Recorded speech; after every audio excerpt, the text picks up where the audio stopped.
Okay. All right. So my name is Jamal Green. Be going over Forex 101. Um, just some basic information that every trader should know. At the end of this session, you guys should know the operating hours of the market, the difference between the major, minor, and exotic pairs, how to read a Forex quote, what is the spread, the different trading sessions, right on what the swap is, the different types of orders that you can place, the advantages of demo trading, as well as the three types of analysis. The foreign exchange market, which is usually called Forex or FX, is the largest financial market in the world. Uh, it's a global decentralized market where the world's currency exchange hands. Exchange rates change by seconds, so the market is constantly in flux. Quite simply, it's the global market that allows one to trade two currencies on each other, against each other. Markets open 24 hours a day, 5 days of the week, closing only on the weekends. What's traded in Forex? Simple answer is money. Currencies from countries all around the world. Because you're not buying anything physical, Forex trading can be confusing, especially when you're just getting started. Uh, think of buying a currency as buying a share in a particular country, like you would buy shares in a particular company. If you look at it from that aspect, it might help you out to get a better understanding when you're first getting started. So currency symbols always have three letters, where the first two letters identify the name of the country, and the third letter identifies the country's currency. Uh, Usually, the first letter of the currency's name, like in this example, is the New Zealand, and they use dollars. So NZ for the New Zealand, the dollar is their currency, so it's NZD. And the same thing applies for all the other pairs. The US dollar, USD, code is USD. The euro, they use euro straight up. Japan, JPY, it's the Japanese yen. Great Britain pound, GBP. Switzerland, they use the franc, so CHF. Canadian dollar, CAD. AUD is the Australian dollar. NZD, New Zealand dollar. And I use this one because it has the nickname over here. So if you talk to one of your cousins or someone, they say they trade and they pop up and they was like, okay, yeah, I was trading the Kiwi dollar last week and I made all kind of picks off it. And you're saying you've been trading for a little while now and you never heard anything about a Kiwi. So you trying to understand what they're talking about. So I put this here just so you can understand. Like not everyone uses the pair's name straight up. Like I know for us in the groups, when we talk, we'll be like GJ or AJ, NJ, AU, EU, and so we everyone has their own twist on how they call the pair's name, and so someone may say the loony dollar, the Swissy. So it just have this here for reference, and I hope you guys are taking notes so that you can come back and revert back to this later. I will also be posting this on YouTube, so make sure subscribe to my channel so you guys can see when I post up my videos. But moving right along, what's the currency pair in Forex? Currency pair is a pair of currencies where the value of one is relative to the other. So in this example, we have GU, GBP, USD. The value of the British pound is relative to the US dollar, right? And we can touch on this base currency and quote currency a little bit later in the same session, but I just wanted you guys to, everything is in tools. We don't normally say we're going to buy Great Britain pound, or we don't say we're going to sell the US dollar. It's always a pair. It's always two. It's never one by itself. So the major currencies is any pair that's paired with the US dollar. So the major pairs are any pair that's matched with the US dollar for the most part, and 7 of them. They got EU, the Euro, USD, GBP, USD, USD, JPY, USD, Swiss franc, USD, CAD, AUD, USD, NZD, USD. They're the major currency pairs. The minor pairs or currency crosses, if you're looking in MT4 and you're trying to add some pairs and you don't know which fold to look in, you're probably just looking crosses or crosses 1, crosses 2, majors 1, majors 2, just depending on your broker. But the crosses basically are the minor pairs, or basically any pair that isn't involved with the US dollar. You have all the cross currencies here, all the euro crosses, all the JPY crosses, GBP crosses, and so on and so forth. The US is a major currency because it's one of the major pairs. Anything that's matched up with it is because I want to say about 70% of all transactions in the Forex market has to do with the US dollar. And so that's why it's considered a major pair. Exotic pairs. So exotic pair is a pair that's matched to a major currency, but the liquidity is low in the market. Spreads are a lot higher, and they are more sensitive to economic news or economic events. So when news come out for a particular country, chances are the exotics are going to move a lot more, but the spread is a lot wider too. Like I am familiar with USD MXN. I don't really fool with exotics like that, but I'm familiar with that, and that's the Mexican peso, as well as USD Tri. That's the USD versus the Turkey, I believe it is, and USD ZAR, which is the South African rand. And again, these have nicknames as well. But exotics right now, if you're just getting started, I would tell you focus more on the regular, either the majors or the crosses, the minor crosses, for now, and then later on you could venture off into the exotics. All right. So how to read a Forex quote. Currencies are quoted in pairs such as GU, GBP, USD, or USD, JPY, always two pairs. The reason they quote it in pairs is because every foreign exchange transaction is either you simultaneously buying and selling currencies at the same time. And I can explain that a little bit later too, and I hope I don't lost you guys when I explain that. So based on the quote currency now, based on the quote currency, whenever you open a position in when you're trading, you're exchanging one currency for another. So when you look to the beginning of the slash, the first pair, which is considered the base currency on the chart is always going to be one. So we're looking at GBP USD. In this example, one Great Britain pound is equal to 1.21228 US dollars. And that's straight across the board. All the base currencies, if you look at it, it's going to be one. When you get a chance, go ahead and Google the exchange rate between any pair on the chart. And I guarantee you it's going to tell you whichever pair is first is going to be one. And then whatever price is on the chart is going to say the current exchange rate. So it probably won't have all the other numbers in the past. It'll probably stop here and say 1.12. Obviously, this isn't where price is right now, and I'm not sure where GU is, but it's going to say 1.21. It's not going to quote the rest of the numbers. So this is the quote currency because it is the actual exchange rate. All right.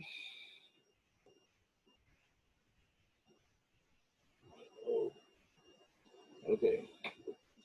So the base currency represents how much of the quote currency is needed for you to get 1 unit of the base currency.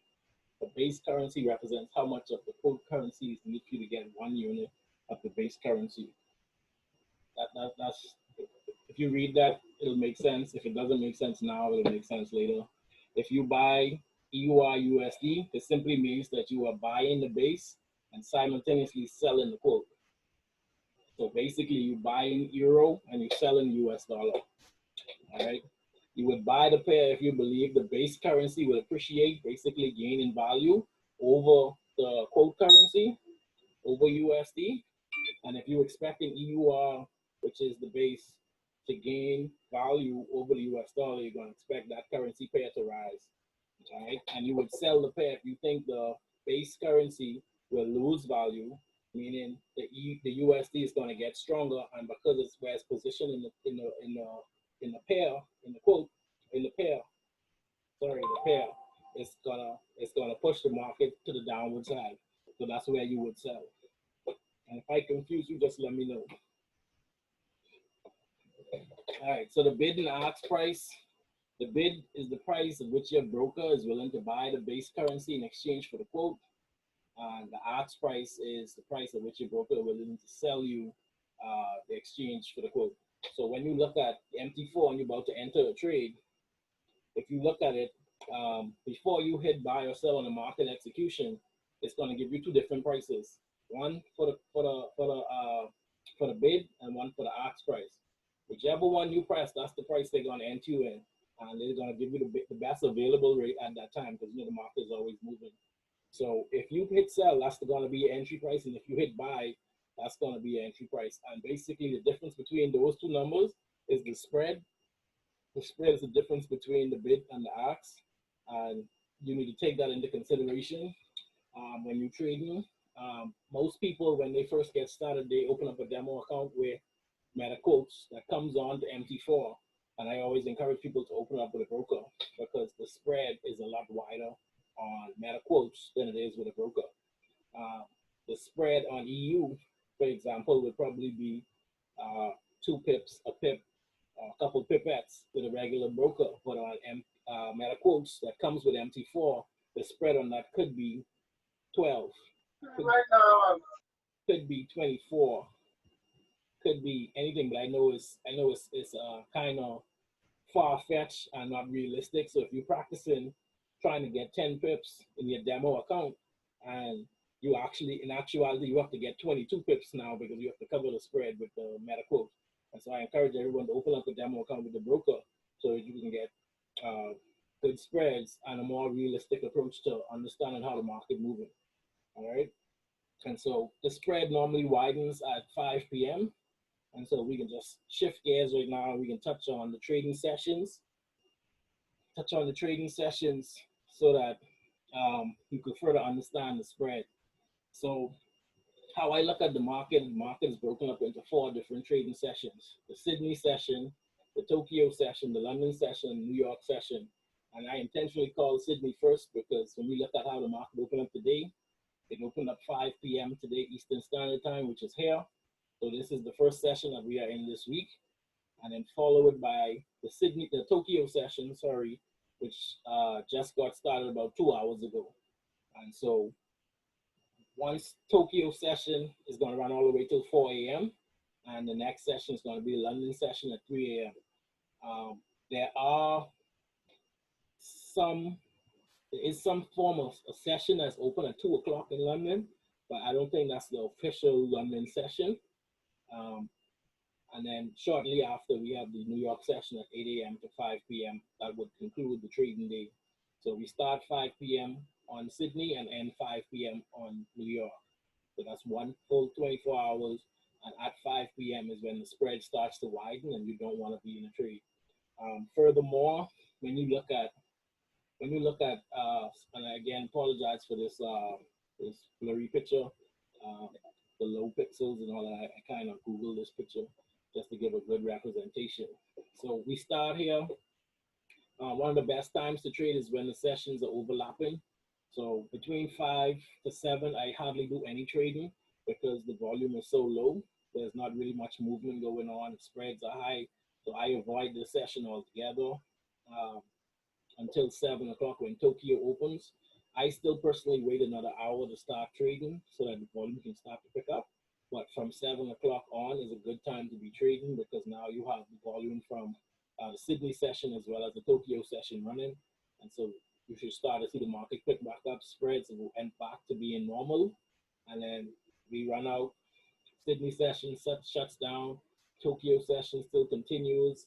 London session starts. And a lot of news for London, for the Great Britain pound or the euro normally comes out around this time, between 3 and 6. A lot of that news come out probably on a regular basis. And then 8 a.m., the New York session starts. So at 8 a.m., it would be a good time to trade, but in my experience, I guess, I would say that 10 o'clock would be the peak time to trade this session, where both sessions are in, because the New York session now has a lot of news. Their news normally come out at 10 a.m. And with the London session, you have a lot of the traders went out for lunch, probably halfway in. They came back to work, and now they're ready to go again, because they already know that the New York session is in. And so these traders here in London, or in the Eurozone, I should say, are now battling out with the New York traders. And this is just my analogy to try to push why this session here or this overlap here is such a great time to trade. Um, so they now get ready to battle it out. D said want to push the market up. D said want to push the market down, or all of them want to push the market up until the market goes up. So this would be a great time to trade, 10 a.m. Monday to Friday, perfect time to trade. So when New York session, for me, it probably dies down about 2 o'clock. When New York session goes out to lunch, they probably come back and don't do too much work.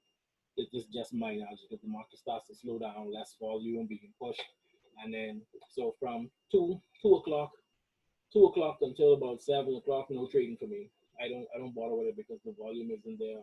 And at 5 we have the swap. We have the swap where the start of a new day. If you're in a position over here, if you're in a position after 5 o'clock when the brokers cut off that day, you get charged a rollover fee, basically called a swap. And sometimes the swap can be where you earn money. Most times it's where you get charged a fee. I'm sure you heard either myself or David say we closed in our position because of the swap or before the swap, and that is why we don't want to get charged those fees. And it's not just about the fees. Like I said, the spread widens, so you can be 1 pip away from your take profit, and 5 o'clock hits and the spread open up, and you can end up at negative 20 pips, even though price right at your take profit, and the spread widens back up.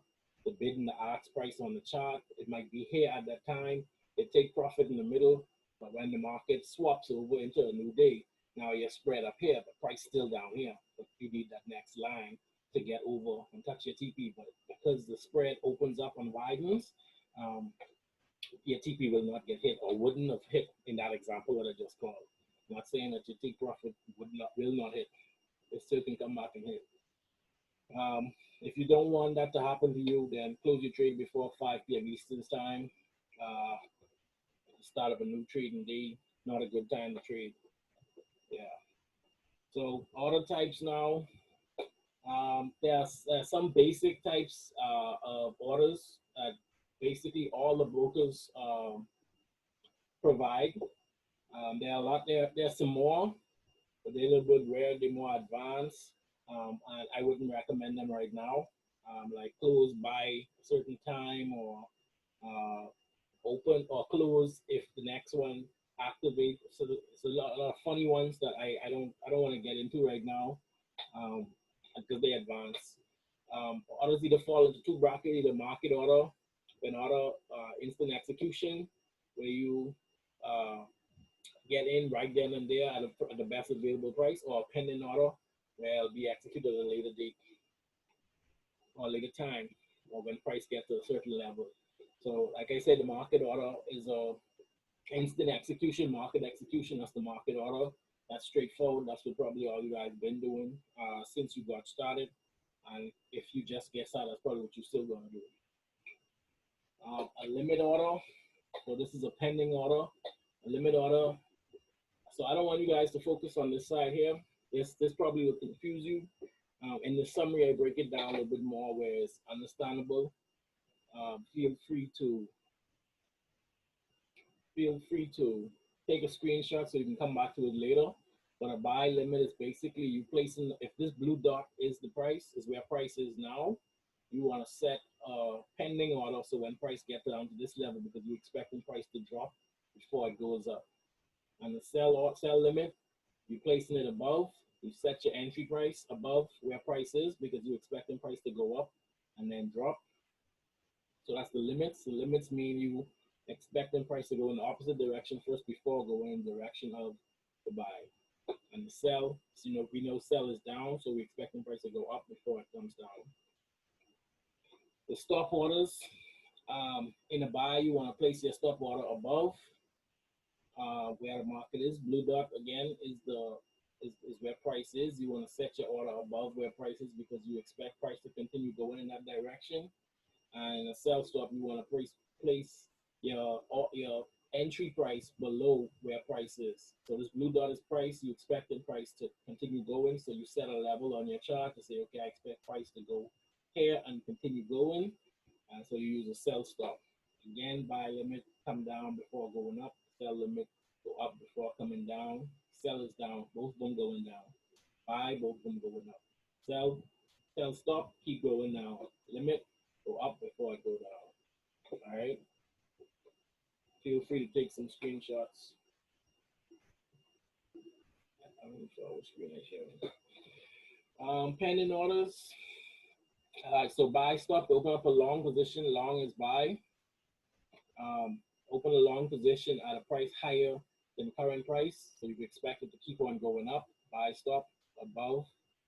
Buy stop, open a long position, the price higher than current price. Sell stop, open a short position at price lower than the current price. Again, sell stop below. Buy limit, you want to open up a long position at price lower than current price. So we go back here, buy limit, we setting our order below where price is here. And then sell limit, open up a short position at a price higher than the current price. So run back again, price is here, we want to set it higher because we expect it to go up and then come down. So you guys can take a screenshot if you need it. You take your notes.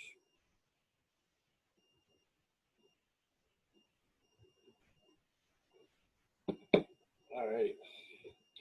So demo trading to me is the most important part of trading. The most important part of trading. I don't care what nobody has to say. Demo trading is the most important part of trading. You can open up a demo account for free with most brokers. These pretend accounts have most of the capabilities of a real account. Demo account allows you to learn about the mechanics of Forex trading and test your trading skills and processes with zero risk. So none of your hard-earned money is at risk when you trade with demo. Until you get comfortable, you should be trading demo. Trade demo until you have a solid, profitable system before you even think about putting real money on the line. Get comfortable practicing to remove the common errors new traders face when getting started. And some of those common errors are you pick up the phone, you're excited that a trade get called, you just hit buy, because someone in the next group, in one group say buy, and when you look at it, you go to put your take profit in, and you're looking at the numbers and say, okay, it's GBP, JPY, but you're looking at the numbers, you see 5 numbers behind the decimal, but you know the yen only have 3 numbers at the back of the decimal, and so you enter the wrong trade. And so simple mistake, honest mistake, but it happens, and your lot size on that particular trade might have been high, and then you could have lost 10% of your account balance just because you entered the wrong trade. You just want to get out, so you automatically close the trade. If that happened to you 5 times, then guess what? 50% of your balance gone. If you lose 10% each time, and so demo trading, so you get familiar with MT4. Even if you're just starting to take my trades, put them in demo first, see how they turn out. Put them in demo, get comfortable with taking trades from someone you never took trades from before. Understand their processes. If you're looking at a setup, if you trying to, because I'm all about learning and understanding this market. So I want you to do the same thing too. I don't want you to just sit down and just wait on traders to call trades to you. I want you to actually understand this and be self-sufficient to find your own setups. And so with the demo account, that will allow you to do that. If you've been trading with us for a little while and you're kind of comfortable with taking our trades, that's fine. But don't stop there. Don't get comfortable. Don't get comfortable. I still want you to find a strategy to go and demo and back test and just put in the work to find your own setups. Even if you're using one of our strategies, still do it in demo on your own so that you can know what to look for on your own in the market. And so demo trading is very important, very extremely important. If you can't wait till you're profitable on a demo account, then there's a little chance you'll be profitable live when real money and emotions are factored in. I treat my demo account just like my live account. That's my money and I work for it. I just enter in trades to say I demo in. I have my trading journal. I understand why I took that trade. This is how I'm going to exit the trade. This is my trading plan, and this is how I'm going to grow this account. I want to double that account. I want to triple that account, and I just wanna practice before I go live with real money. If you're impatient and you don't want to trade for at least 1 month, because that's what you really should be doing, demo trading for a full month before you go live, so you could rest assured that you're comfortable and will be profitable. And if you can't do that, just donate that money to your favorite charity or give it to your mommy. Show you still care, or I could send you a link where you could just send me the money. I ain't got no problem with that. All right. So three types of analysis, and for me, this was an eye opener for me, and this changed the game for me when it came to trading. When I understood these three types of analysis, I was hardcore, just a technical. I was a technical trader where only the technicals matter, nothing else. I don't care what nobody say. This is what I see. This is what's going to happen because I see the support level. I see the resistance level. This can happen, and then you get beat up in the market, and you're trying to figure out why now. And so technical analysis is one, fundamental analysis and sentimental analysis. Before I dive into them, I just want to let y'all know now that it's great to incorporate the three of them into your trading plan, into your trading strategy, into your trading style. Just incorporate all of them. Understand what they are and how they affect your trading. Whether it be your wins or your losses, you try to understand why your trade went against you. Because if I take a loss, that's what I can do. I need to know why I lose. Because this don't. I see the setup. This I have my confirmation. My confirmation is there. If the trade go against me, I need to know why. And so that's my approach to taking losses. I find out why and I improve the next time. And so technical analysis, I see the support and resistance. I see price bouncing off this resistance level, so I'm expecting it to find resistance and I'll sell it. And the trade just go up some more, and I try to understand why. And fundamentals and sentimental analysis, that's where it plays a factor, and it could help you a whole lot in becoming a better trader. Just taking all three into consideration. I'm saying make all three solid, that you, if two right and one wrong, I ain't saying all that, but incorporate all three into your trading journey. So technical analysis is the framework in which traders study price movement. The theory is that traders can look at historical price movements and determine the current trading conditions and potential movement. Um, don't let this, don't let this, don't let all these funny words and technicalities distract you all. All right. It's just historical data. When you look at the price, look at the chart, and you see price bouncing off a certain level a few times. That's historical data. The price comes to this level and bounce off. All right. Traders who use technical analysis are known as technical traders. The main evidence for using technical analysis is theoretically all current market information is reflected in the price. And when I look back on the chart, that's all I see. I see the technical analysis. I see where price finds support, resistance, right? Fundamental analysis is a way of looking at Forex market by analyzing economic, social, and political forces that may affect currency prices. So news plays a big part in fundamentals. When President Trump speaks or any news related matters to the U.S. dollar, that's going to affect the market, and so you should take that into consideration too. I personally use Forex Factory to check it out just to see what we have coming up this day. I don't know if you caught any of my trainings where you might have saw me go to Forex Factory just to see if any high impact news that's going to really push the market in a particular direction. But you take that into consideration that news helps push the market in certain directions. Nothing straight up to say if this happened, then the market's going to drop all that. But when you go to Forex Factory, you actually read the folders. The folders will give you some insight. Because I honestly can't tell you half the things that I read. All I know is when the results come out. It could be talking about housing, and I don't know anything about housing. So I read what it says and say if the results are better than forecasted, then it'll be good for the currency. And so I just look where it is. Euro, USD. USD is in the back. So if it's strong for US dollar, it's going to go down. And if it's bad for US dollar, then EUR is going to go up. And so I would be buying that pair. And if I expect US dollar to go down, I'll be selling. And so USD JPY. USD is in the front. JPY, if it's good for the US dollar, I expect USD to go up. And if it's bad for the US dollar, I expect JPY to go down. So I'll be selling the currency if it's bad. And if it's good, I'll be buying. So sentimental analysis is used to gauge how other traders feel, about a particular currency pair. The Forex market not simply reflect on all of the information out there because traders will all just act the same way. Of course, that isn't how things go. So if all us looking at this and saying buy, not necessarily mean it's going to go up or whatever the case may be. That's why sentimental analysis is important. Each trader, everyone is going to look at the market very different. What I see on the 4 hour, Captain Cliff might see something else. Root may see something else. Patricia may see something else, and David may see something else. I on the 4 hour, and this is what I see. I see a bullish market. I expecting the market to go up. Captain Cliff comes now on the hour, and he's like, okay, I call in a sell.